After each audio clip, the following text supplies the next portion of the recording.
Hello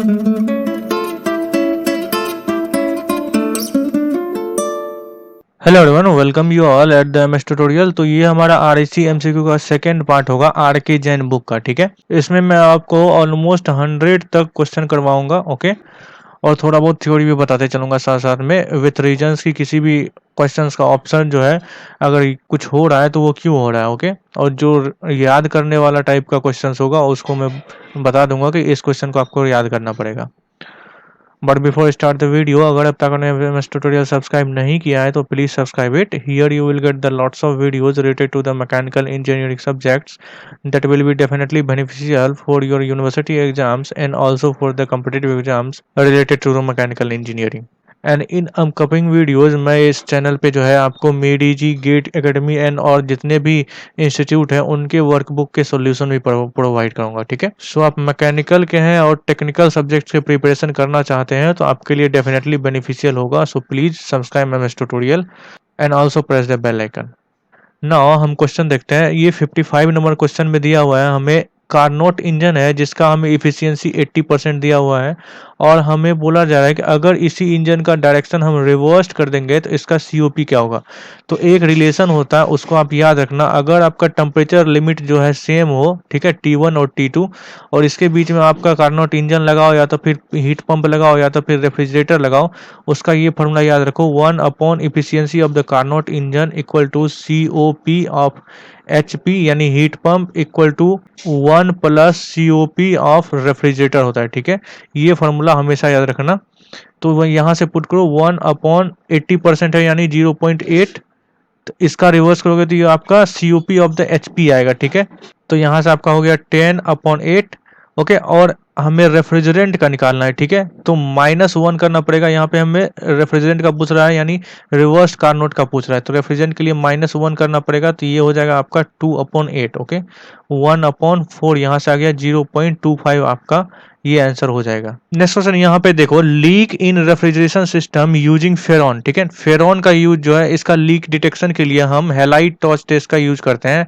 और जैसे ही आप उस लीकेज वाले प्लेस पे इस टॉर्च से आप लाइट करोगे तो वो ब्लू से जो है ग्रीनिश में कन्वर्ट हो जाता है। ठीक है, जो टॉर्च होता है उसका फ्लेम का कलर चेंज होता है, तो इससे हमें फेरॉन का लीक डिटेक्शन पता चलता है। ओके, नेक्स्ट क्वेश्चन है हाईएस्ट प्रेशर इनकाउंटर्ड इन ए रेफ्रिजरेशन सिस्टम। तो किसी भी रेफ्रिजरेशन सिस्टम में आपका हाईएस्ट प्रेशर कितना होना चाहिए, तो डेफिनेटली उसका जो हाईएस्ट प्रेशर होगा क्रिटिकल प्रेशर से लो होना चाहिए। ठीक है, नहीं तो उसका फेज चेंज होगा ही नहीं, वो ऑलवेज वेपर में ही कन्वर्ट रहेगा। नेक्स्ट है पिकअप द इनकरेक्ट, यहाँ पे इनकरेक्ट निकालना है। ठीक है, अब देखो लिथियम ब्रोमाइड वाला यहाँ पे जैसे ही आया और VCRS आया, तो ये बात याद रखना, लिथियम ब्रोमाइड जो है ये यहाँ पे एब्जॉर्बेंट यूज होता है। ठीक है, और इसमें वाटर जो है वो आपका रेफ्रिजरेंट होता है। ओके, और ये VCRS में यूज किया जाता है, तो ये वाला ऑप्शन जो है आपका ये सही है। ये option lithium bromide plant can't operate below, ये भी आपका सही है।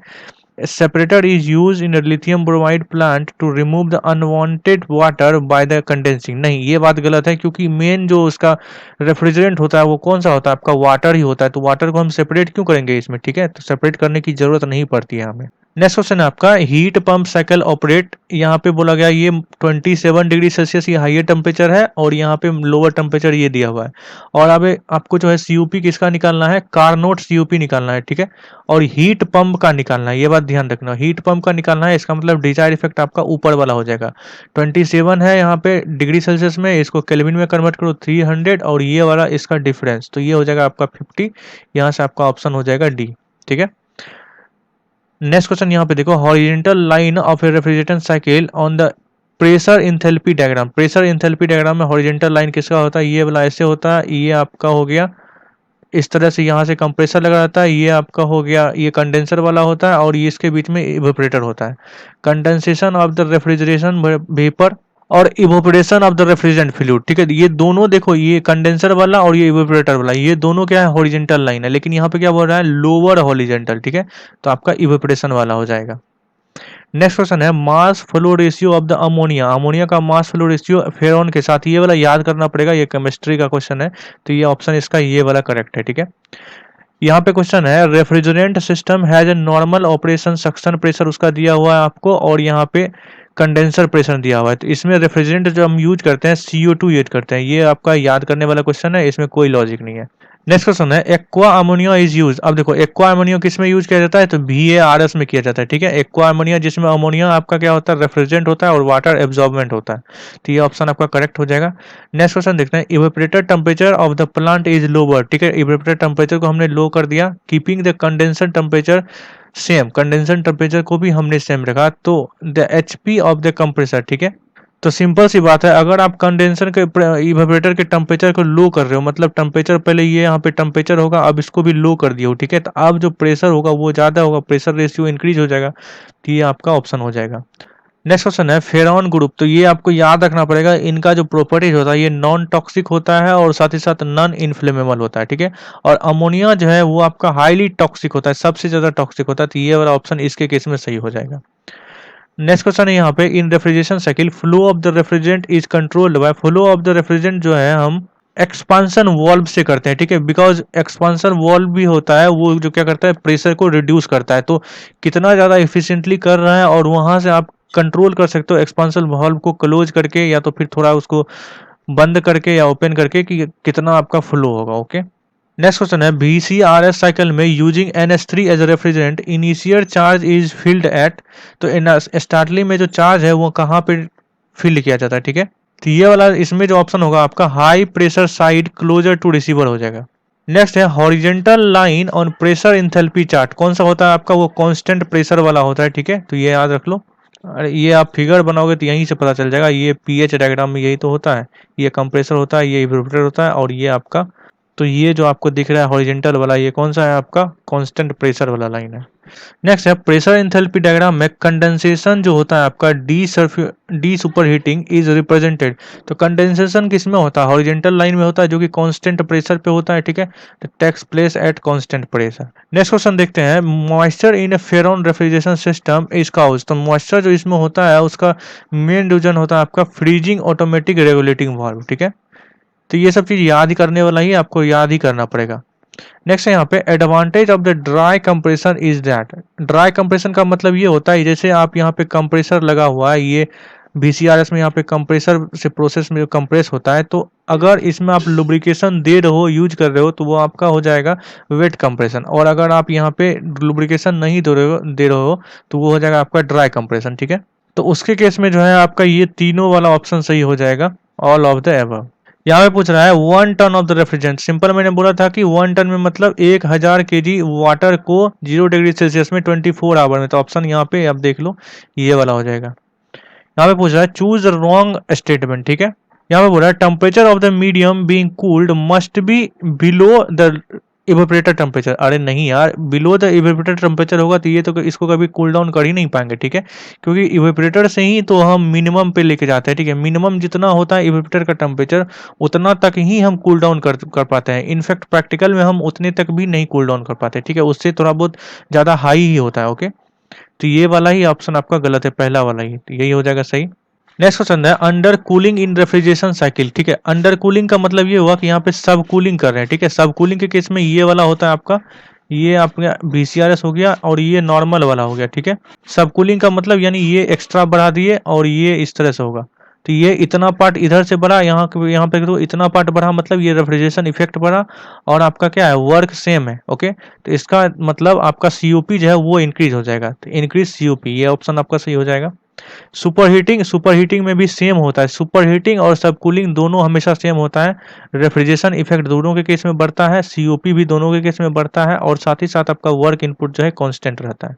सॉरी, सुपर हीटिंग के केस में वर्क इनपुट बढ़ता है लेकिन सब कूलिंग के केस में वर्क जो है कांस्टेंट रहता है। नेक्स्ट क्वेश्चन है for obtaining the high COP। देखो अगर COP निकालना है तो pressure range of the compressor.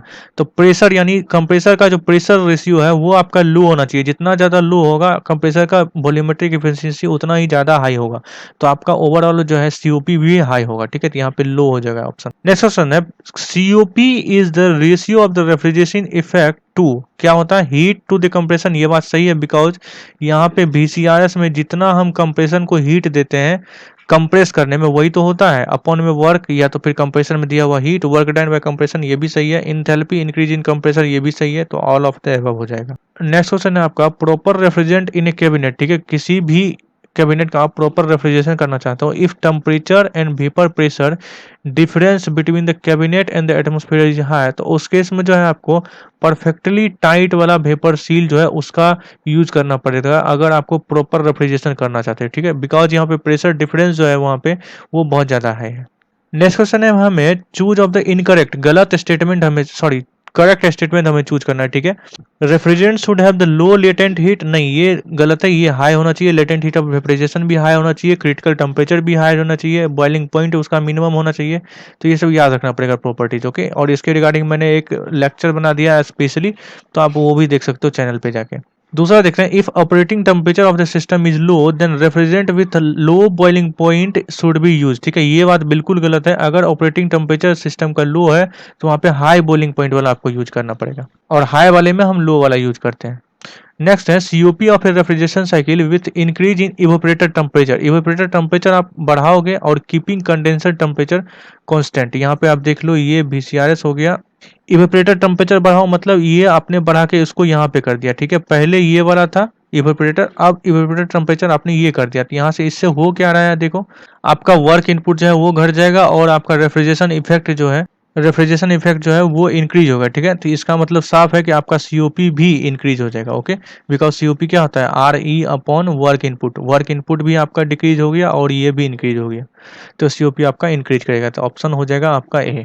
Next question है vertical line on pressure enthalpy, pressure enthalpy में जब आपका वर्टिकल लाइन होता है वो कौन सा होता है, सिंपल प्रेशर इंथैल्पी डायग्राम बनाओ, ये वाला और ये हो गया, ये वर्टिकल लाइन यहाँ पे होता है, यहाँ पे थ्रॉटलिंग होता है, ठीक है, तो वो आपका टोटल हीट वाला लाइन होता है, ओके, थ्रॉटलिंग मतलब हीट, यहाँ पे H1 इक्वल टू H2 और ये क्या है एक तरह का हीट है आपका।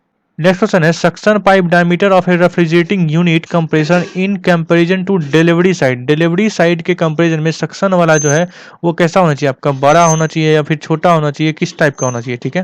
तो डेफिनेटली है कि जिस समय आपका इंटर करता है किसमें, कंप्रेसर में, ये जो कंप्रेसर में इंटर करता है किससे निकलता है, इवेपोरेटर से निकलता है, और ये बहुत ही ज़्यादा लो टेम्परेचर और लो प्रेशर पे होता है, ठीक है, इसका मतलब यहाँ पे स्पेसिफिक वॉल्यूम जो होगा वो बहुत ज़्यादा हाई होता है, और जब ये यहाँ से निकलेगा प्रेशर बहुत ज़्यादा हाई हो जाता है जिसकी वजह से इसका वॉल्यूम कम हो जाता है सारा गैस का, तो यहाँ पे तो हमें छोटा होल चाहिए, ठीक है, but as compare to this area should be greater than this, ठीक है, बिकॉज यहाँ पे जो वॉल्यूम आ रहा है गैस का वो वॉल्यूम ज़्यादा है इसके कंपेरिजन में, बहुत ही ज़्यादा है, ठीक है, तो आपका बिगर होना चाहिए। नेक्स्ट है most of the domestic refrigerant work on the following refrigeration system, किस पे वर्क करता है ज़्यादा से ज़्यादा, हमारा डोमेस्टिक वाला, ठीक है, सबसे ज़्यादा आपका VCRS पे वर्क करता है, ये बात ध्यान में रखना।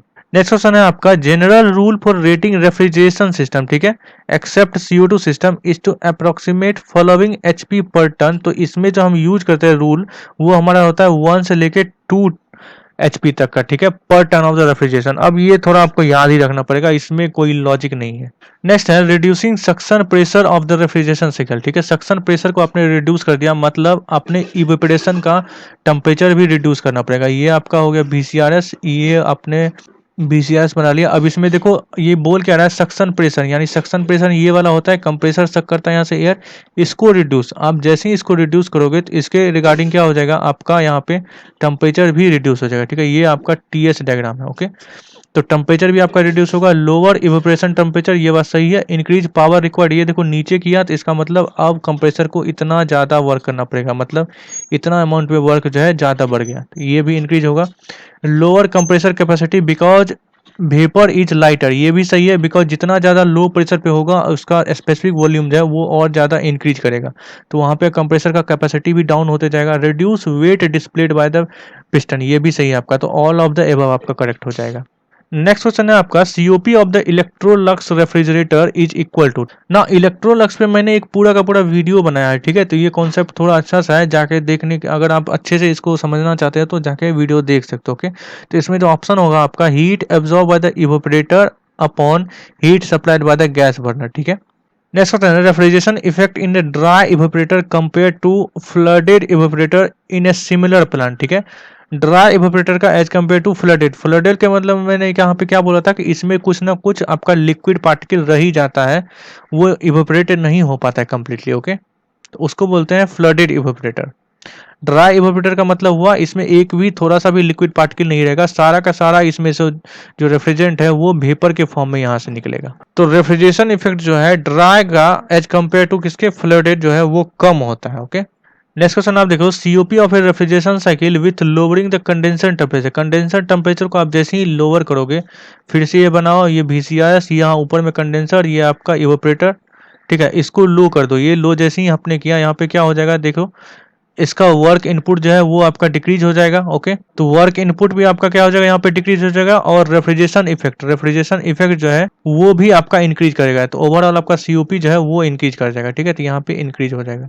नेक्स्ट क्वेश्चन है आपका, which of the following refrigerant has lowest freezing point. सबसे ज्यादा लोवेस्ट फ्रीजिंग पॉइंट जो होता है वो आपका फेरोन का होता है। ठीक है, उसके बाद आपका ये अमोनिया का होता है, और सबसे ज्यादा हाईएस्ट क्रिटिकल टेम्परेचर किसका होता है, तो वो आपका किसका, वाटर का होता है। ओके, नेक्स्ट है COP of a VCRS plant in comparison to sun to vapour. तो VARS के कंपेरिजन में सिर्फ डेफिनेटली VCRS का क्या होता है, ऑलवेज ज्यादा होता है, तो यहाँ पे हो जाएगा मोर।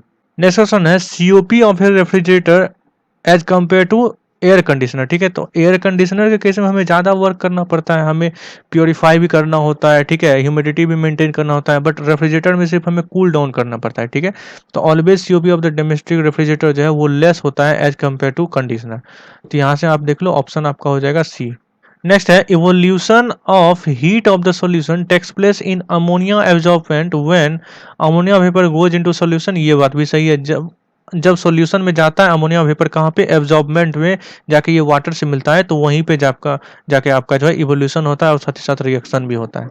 नेक्स्ट क्वेश्चन है, change in evaporator temperature in refrigeration cycle as compare to change in condenser temperature. ठीक है, तो उसके केस में क्या होता है, आपका मोर होता है इन्फ्लुएंसेस ऑन द सीओपी पे। ये मैंने अभी थोड़ा देर पहले ही हमने ये क्वेश्चन डिस्कस किया, दोनों वाला, चेंज इन टेम्परेचर कंडेंसर का भी करके, इवेपोरेटर का भी करके। ओके, नेक्स्ट क्वेश्चन देखते हैं, presence of the moisture in A refrigerant affect the working of the किसका। मॉइस्चर रहने से सबसे ज्यादा जो इफेक्ट पड़ता है आपका एक्सपांसन वॉल पे पड़ता है। वो इसलिए पड़ता है कि अगर एक्सपांसन वॉल के अंदर से आपका मॉइस्चर गया यानी वाटर गया, तो ये अगर जब थ्रोटलिंग होगा तो प्रेशर, अगर इसका जो है 0 डिग्री सेल्सियस से टेम्परेचर डाउन हो गया प्रेशर डिक्रीज होने वक्त, तो उस समय जो है वो फ्रीज हो जाएगा, आपको पूरा का पूरा साइकिल जो है वो चौक हो जाएगा।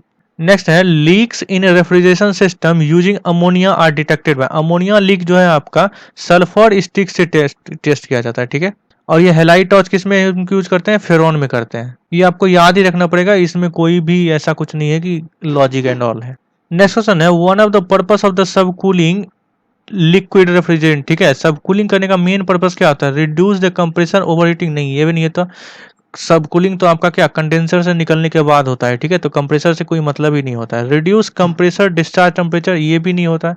इंक्रीज कूलिंग इफेक्ट, ये तो होता है। ठीक है, इंक्रीज कूलिंग इफेक्ट उसका इंक्रीज जरूर होता है। ठीक है, ensure that only liquid and not vapour inter in the expansion, ये उसका मेन पर्पस होता है। ठीक है, ये एडवांटेज होता है किसका, सब कूलिंग करने का, लेकिन हम करने का मेन पर्पस जो होता है ये होता है ताकि हम थ्रॉटलिंग में थोड़ा सा भी वेपर को नहीं इंटर करा सकते, हम प्योर लिक्विड इंटर करवाना चाहते हैं। ठीक है, तो कंडेंसर निकलने के बाद, जैसे यहाँ पे ये कंडेंसर हो गया, कंडेंसर से निकलने के बाद हालांकि ऑलवेज जो है 100% यहाँ से लिक्विड ही निकलना चाहिए। ठीक है, बट थोड़ा बहुत अगर ये इनएफिशिएंट हो गया कंडेंसर, तो उससे बचने के लिए हम फैक्टर ऑफ सेफ्टी में क्या करते हैं, सब कूलिंग भी करा देते हैं। ओके, तो ऑप्शन हो जाएगा आपका डी।